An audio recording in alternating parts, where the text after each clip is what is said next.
आज तमाम महाराष्ट्रवासियांसाठी दुःखद अशी घटना घडलेली आहे आणि ती म्हणजे आपले महाराष्ट्र राज्याचे उपमुख्यमंत्री माननीय अजितदादा पवार यांचं दुःखद निधन. ही घटना खरं तर सकाळी सकाळी घडली आणि त्यावेळी आमचं नुसतं चहापाणी झालेलं आणि समजलं मोबाईलवर की असं झालं आहे. हे ऐकून विश्वास बसत नव्हता. टी व्ही लावला, मोबाईल चेक केले, फोन केले बऱ्याच जणांना आणि तेव्हा कुठंतरी मग सगळ्यांनी सांगितलं की हे असं झालं आहे.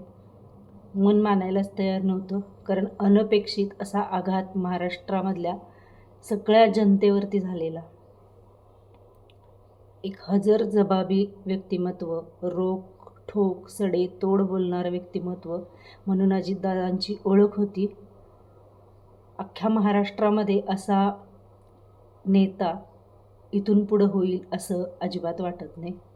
कारण अजितदादा म्हटलं की सडेतोड व्यक्तिमत्व, हजरजबाबीपणा आणि बोलण्यामधली जी धमक होती ती कोणत्याही म्हणजे नेत्यामध्ये नाही आहे असं वाटते.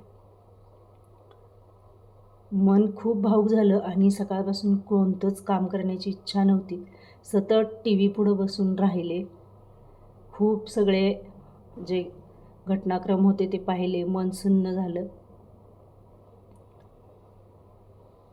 आणि ते बघूनसुद्धा विश्वास बसत नाही की अजितदादा आपल्यामध्ये नाही आहेत. अख्ख्या महाराष्ट्राचे दादा. कोणत्याही नेत्याला आपण दादा वगैरे असं संबोधत नाही, पण अजितदादा म्हणजे अजित पवार पण कोण म्हणतच नाही, डायरेक्ट अजितदादा, सगळ्यांचे दादा. तर असा हा आपला नेता आपल्या सर्वांना सोडून गेला आहे.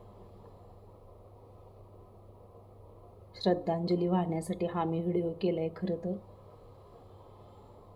अगदी भावूक मन होते. आपल्या महाराष्ट्रानं खूप चांगल्या पद्धतीचा हिरा गमावला, धान्या वाघ गमावला आणि एक अतिशय उत्तम माणूस आपल्यामधून निघून गेला आहे.